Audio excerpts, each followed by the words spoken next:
Dit is nogal 'n interessante aspek waarmee ons nou besig is. Eers het ek gevra, wie is die belangrikste in jou lewe? En dis jouself, jy as persoon.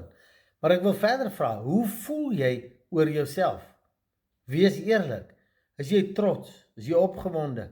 Is jy frustreerd? Voel jy minderwaardig? Wat is die gevoel wat jy oor jouself het wanneer jy alleen is, wanneer jy stil is?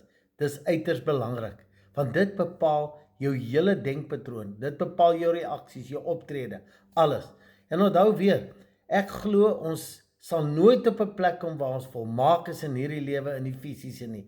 Dis hoekom ons moet weet ons is in 'n groeiproses. So daar gaan areas wees waaroor ek nie trots is nie, waarvan ek nie hou nie. Ander gaan ek miskien goed oor voel, maar jy moet gaan evalueer, waar staan jy in terme van jouself, hoe jy oor jouself voel, want dit bepaal alles in jou lewe.